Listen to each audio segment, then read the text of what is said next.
The research presentation by Rachel Shaver, who is an elementary education major, and Monica Loesel, a theology student. And we're really excited you will see and feel the passion that these two ladies have about outdoor education and its potential. Yeah, thank you guys for coming. Again, welcome. Our project is called Outside In, and you take on a traditional classroom. And again, it's about outdoor experiential education, and we love it. So a little bit about Rachel and I. We kind of came together at the beginning of this year. We're already came up in McDonald's, and we're like, wait, you love the outdoors and outdoor education and camp? Oh, I love camp. And so our kind of question, which is behind me, we'll touch on in a minute, kind of comes from this. We both experienced summer camp, and we see the awesome power of outdoor education, and we want to see if it's implementable in a classroom setting. Is it possible to take how awesome that is and replicate that? So this is where, between the two of us, we have 4 summer camps under our belts and 4 different experiences. Yes, so we decided to make this question: can the principles of outdoor education be implemented in a K-12 classroom, as our research question? So that's what we're trying to answer today. Awesome. So to begin, Monica and I included, we know that when we hear the word outdoor education, there's a lot of different things that come to mind. So we just wanted to open the floor for a second. When you hear the word outdoor education, what comes to mind? And know that there is no right or wrong answer here. So you can just honestly just shout it out. What do you think? Trees. Trees. Good. Those are outdoors. Good. Does anyone think of like hiking or camping? Maybe that comes to mind for some people. Yeah? So a lot of people just have a very interesting, different perspectives on this. So those are things that came to mind when Monica and I started. Obviously, we have summer camp experience. We definitely think of camping. I'm from Colorado, so I think of mountains. Those types of things come to mind. But when we started research, we really wanted to expand this definition of outdoor education to something more than just that. So we really used the definition from L.B. Sharp. I'm going to put next slide. So we really use the definition from L.B. Sharp, and he is actually, shout out, he's a native Kansan from Emporia, and he was really, really big in the outdoor education field. And what he had to say was essentially that there are things that can best be learned inside, so learn and teach them there. And then there are things that can best be learned outside, so learn and teach them there. So really, outdoor education is anything that is best learned outside the classroom. So yes, this can be camping, yes, this can be hiking, but this can also just simply be educational experiences outside the classroom. So this can be museum visits. This can be if we're learning about a river, we go visit a river. So outdoor education is anything that is best learned outside the classroom. So to do our project, we decided to interview and visit different outdoor facilities in schools. So we kind of interviewed 2 different groups of people. Our outdoor educators, people who spend their lives and their careers in the outdoor setting, where public schools and private schools come as a supplement to their learning to spend a day or a couple days in their courses. And then general educators and administrators, these are principals, teachers, private and public school teachers who have been in the field and who know what it's like to be in a traditional classroom, as well as we actually got to go see 2 really cool schools and education facilities in Kansas City and in Florence. And we'll hear more about that today. Okay, so to begin, so we're working through our question that's written over here. We're going through all the different parts of it. So to begin, how can the principles, so there's a lot of different things that go into outdoor education. We're going to focus on 4 main things. So the first principle is the freedom to fail. So outdoor education, you're putting students in a new environment, a new setting, you're outside of the 4 comfortable walls. There's no traditional desk, no traditional classroom. So it's kind of just, for a teacher included, it's just kind of awkward. You're like, where in the world do I actually start here? And because the teacher is also learning with the students, it really gives the students just this open ground to say, it's okay to fail. We're going to try something new. We may hate it. We may totally fail, but we're going to try it. We're going to see what happens. We're going to see what we can learn. A perfect example of this was one of the guys that I interviewed. His name was Andy Schoaf, and he is the dean of Telluride Mountain School, which when Monica and I first started our research, we had no idea that schools like this actually existed, but this is like the quote-unquote dream outdoor education school. So this school, their mission is outdoor education. So they do the typical kayaking trips, and we're talking about starting in 1st grade, going all the way up through 12th grade. Their school actually starts in preschool with outdoor education, but they do the typical kayaking, backpacking, camping trips. But then in the spring, they transition more into that educational outdoor learning. So they go to a place that they've been learning about. So they have gone to places like Auschwitz. They've actually gone there. They have gone to the Deep South when they're learning about slavery. They have gone to Costa Rica, and they've just to explore, to see these places in action. And so all of the grades at Telluride Mountain School are mixed grades, just because it's a smaller school, it's a private school. So that means first and second, third and fourth. So this is really giving students the chance for leadership as well. So one of the examples that Andy gave is, for example, if a fifth grader goes on their camping trip, and let's say on that particular trip one night, we accidentally burn the spaghetti, oh no, now we don't have dinner that night. That's okay, that's a valuable lesson to learn. Now the teacher is there to guide that, to make sure that that's not happening every night. But, you know, the next year then, when those fifth graders are now sixth graders, they're in this leadership role for their peers of saying, you know, we did this last year, let's not do that again, or where were we really successful last year? So it's really giving students the opportunity to just say, let's try it. If it fails, it fails. And if it succeeds. But what can we really learn from it? When I spoke to Pam from EDGE, which is an outdoor education facility in Virginia, where I'm from, she said that FAIL stands for First Attempt in Learning. And in the outdoor education world, FAIL is like super critical, because what you do is you introduce a bunch of students into a new environment that nobody has any like history of success in, and everybody's kind of on the same page, like a ropes course, like building spaghetti over a fire, you know, that type of thing. And so that ability to fail and to not be criticized or blamed or put your self-worth in the fact that you failed at that, you didn't do it perfectly on the first time, is really healing for kids who are kind of like put their self-identity in perfection. And so having the freedom to fail is really essential. And then this leads right into a community of trust, because that's the second principle of outdoor education. When everybody has the freedom to fail, and when somebody does fail, and there's support for that, and like rebuilding of the community from that, there's a community of trust, and we realize that everybody is trying here. And the community of trust, which is a really cool thing about this, is it's not just the students, the teachers involved in it too. We went to Wildwood, which is in Kansas City, which is an outdoor education facility, and they said that the students, when they talked about their support group and their cabin at this camp, talks a lot about the counselors and the teachers being part of it. The teachers will be right out there with them, sitting knee to knee around the circle, you know, talking, listening to the students, having their time to talk. And the students and teachers both have the opportunity to see each other in a new environment and to kind of have this trust of like, oh, you're not just up in front of the classroom lecturing me all the time, now you're listening to me, you're hearing my experiences, you're affirming me for what I've done out here. And it has this trust. Yeah, and so in a very, very special way, classroom teachers have an awesome opportunity to actually develop a community. So for educators here at the department, our motto for the education department is educators as builders of community. That's very, very important to us. And because you as a teacher have your students for 9 months, and you get to see them 7 or 8 hours a day, that you really get to know their stories, you get to know their families, you get to know where they're coming from, and what their dreams and hopes and goals are. So, you know, for example, an outdoor education camp might get to see a kid for a day or a couple weeks. So you only get a little bit of that. But as a teacher, you really get to know your students. So Luke Brown, he's now the executive director of Telluride Academy, which is a camp. Before that, he was a 3rd and 4th grade teacher at an experiential education school in Denver. And he was in a 3rd and 4th grade classroom, and as every teacher does, he just had his students that really struggled in the classroom, which therefore led to, you know, just some behavior issues. It was just really a challenge for him and for the students. And at the beginning of the year, they went on a camping trip, just a weekend trip, and these students had the opportunity, the students that really struggled in the classroom had skills that really thrived outside. And students that really thrived in the classroom, you know, maybe really struggle with particular things outside. And that's a vice versa thing too. So it's really just giving students the opportunity to try something new. It's getting teachers and students the opportunity to shine in a different light. And then we're all learning together. It's a community. And then the third principle is reflection. So going back to our definition from the very, very beginning. So if some of you might recognize the name of John Dewey, he's on a very progressive end of the education spectrum. You know, very active, experiential learning, total opposite of what you think of on the traditional side of just the desks. Teacher is talking, direct instruction, and outdoor education we want to land somewhere in the middle. And the reflection piece is really where this comes from. So John Dewey said, we do not learn from experiences, we learn from reflecting on experiences. So learning is naturally going to happen in whatever you do, whether that's a worksheet or going outside, learning is going to happen. But when you really give students the chance to take a step back, to say where were we successful, what skills did I learn, to transfer those skills over, that's really a key for any type of educational experience. And Monica has a direct experience of that from camp. Yeah, I worked at Camp with you this past summer, which is a Catholic summer. And so a lot of what we do is we do the the concrete, we'll climb a rock wall, and then sit down and do this reflection piece talking about how it relates to our faith.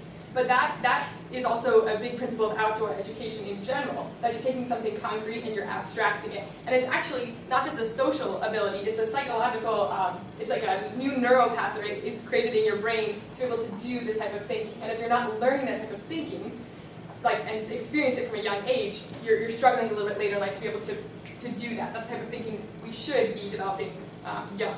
And so this piece really does that. Yeah, and so as Monica mentioned, so it really, this piece of reflection is not only connecting like the cognitive, but it's connecting like the social, the emotional, it's bringing it all together. You know, sometimes when you have a reflection, like there might be tears, especially for students who maybe really had difficulty with an activity, but there could be laughter. You know, this really transfers of like, maybe it's a simple, wow, on that hike, I really had to persevere, that was really hard, and now back in the classroom, I know that I can persevere through this difficult reading chapter because I was able to do that on the hike. So it's just really bringing those things over and being able to transfer them to other areas. And then finally, our fourth and final principle is 21st century skills. And yes, a lot of times 21st century skills is referring to like that technology piece, the coding, knowing how to use computers. And yes, those are important, but for this particular slide, we're talking about, so I read an article about the quote-unquote 4 C's, which are communication, collaboration, critical thinking, and creativity. And these are those super important skills, you know, that you just need as a person to be successful. This is what employers, what colleges look for of how can I communicate. And these skills go for a teacher as well. So a teacher is learning these things in outdoor education as well. So communication and collaboration, you know, just like this, like we have to work as a team. We have to figure out how to get this ball, you know, down these pipes. If we're lost, how in the world are we going to navigate ourselves? Who's going to be the leader? Who are the followers? How are we going to communicate to set up this tent? And then critical thinking and creativity, same thing. You know, a lot of these skills, especially as teachers, maybe we don't have the best grasp on, but how are we going to be creative? If something breaks and we're on the trail, you know, we don't have access to a Walmart, like, what are we going to do to fix it in the moment now? As also, critical thinking for teachers is outdoor education can, in a sense, be very unpredictable. You're very, very dependent on the weather. So something can rain, you know, the water levels can change, which can affect activities. So it's in the moment, how am I going to shift my lesson to still be effective, but just in a different way because it has to shift. So those are the principles of outdoor education. We're moving into the second part of the question. Are they implemented? How can they be implemented in a K-12 classroom? We had the opportunity to go to Prairie Moon Waldorf School, which is in Lawrence. Sorry. And this is the first and second grade classroom. They are playing their recorders. We got to stand in the back, and Rachel and I were there all morning like, whoa. The school's different than any other school we've seen. It's definitely on the scale we're talking about progressive, traditional. It's definitely progressive, and it's private, so it has the ability to do that. So we understand that this is it's not completely transferable. But two things we really saw in this school that we thought are transferable to any K-12 classroom is they really focused on the imagination and creativity of the students, and they really focused on the passion and the freedom of the teacher to teach according to what they really love and to share that love with their students. So first of all, in the classroom, well, first of all, Matthew, up here, teacher, he, I guess, studied classics, and so he spoke in Latin to the children for the first hour. Like, he didn't say anything in English.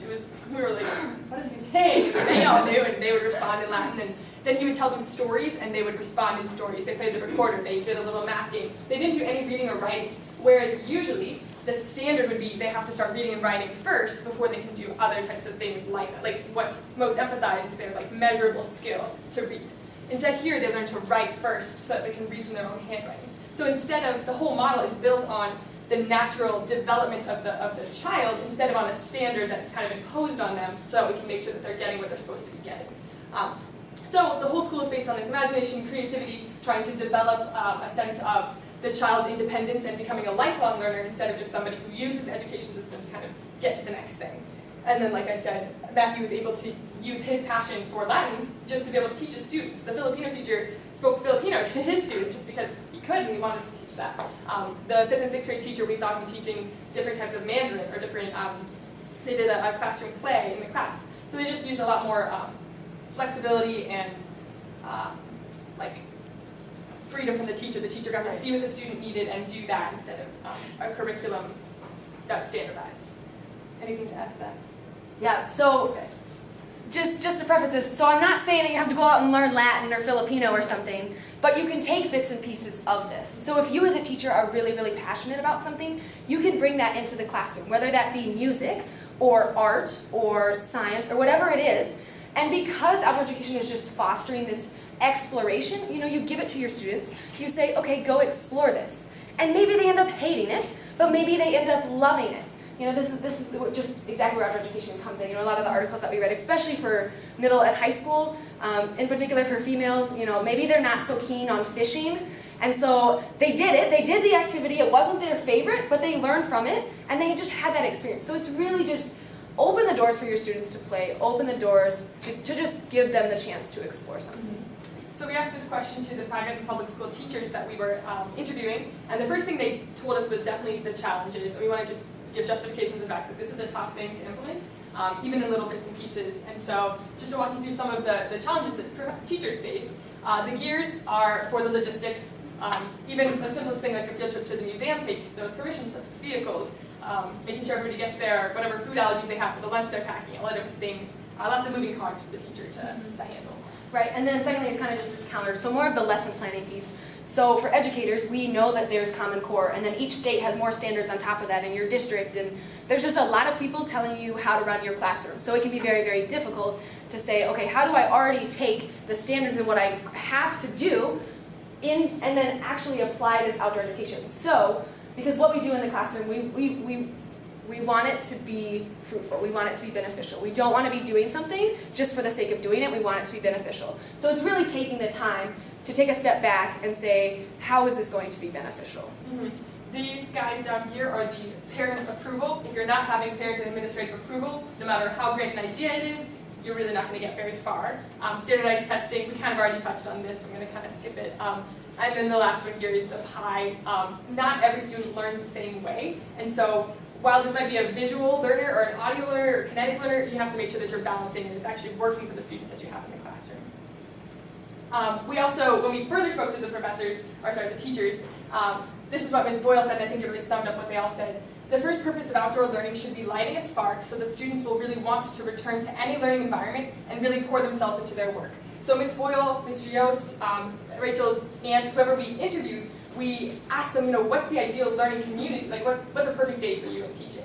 And the first thing they talked about was the engagement of the students. If they're standing up at the front of the classroom, or if they're playing a game, or whatever it is, if the students are engaged and they're curious, it changes everything.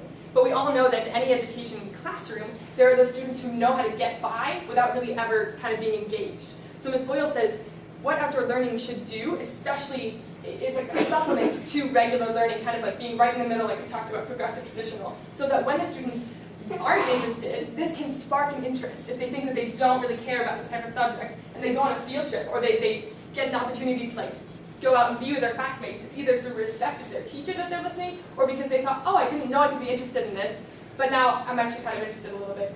I can have the discipline now, the kind of motivation to write this paper, because it is important to have the discipline of doing the work the teacher assigned as well. So kind of, she said, it's the both, the give and, that makes students lifelong learners. Lighting a spark that learning is something more than just a system to get that pass into the commercial scramble, into college until the next thing. So ultimately the teacher said, this is really, really worthwhile, and we see these principles, and of course we want this for our students. That's the goal, to have really empowered students. Awesome. So to kind of just sum it all up, this paraphrase from Luke, I think just brings it all together perfectly. So he said that other than the fact that the research supports it, because it does, my main reason for believing in outdoor education is because I've experienced the power of it myself. And I think that goes for Monica and I as well. We both come from different experiences, but we both have had outdoor education. We've had experiential education. So we know that it works. We know that it's powerful. I talked to, whether it was college students that I talked to who have gone on mission trips or who have had outdoor education, or whether it was, my aunt who has now been teaching for 30 years. These people remember experiences that happened in first grade. Like my aunt is now in her 50s, and she remembers what Mrs. Mann, her first grade teacher, did for outdoor education. That's saying something. My aunt remembers that. Students remember, students learn. This is lighting that spark, it's getting students excited. And yes, this is a challenge. Yes, each teacher is going to kind of find their own philosophy, is going to find what works for them. But this is just kind of a challenge of give it a shot. You don't have to start big. There are grants out there for programs like this. You can just start with a simple, when we're talking about a river ecosystem, let's go visit a river. Or maybe you say, if we're learning about history, let's go visit the History Museum. It doesn't have to be huge. You can just take small steps, and eventually it might lead to something bigger. But really just giving students that chance, those chances to play, to explore, to get to know just a new opportunity. And so we just kind of want to close with a special thanks to Dr. Adams, to every single person that we interviewed. They really shared their time with us. People are so passionate. As teachers, seriously reach out to the people around you. They want to share, and maybe you try it and it's not your thing, and that's okay, but give it a shot. And then at this point, we will be out in the hall. If you have any more questions, we would love to talk with you all. These are some of our resources, but thank you all so much for your time and for joining us.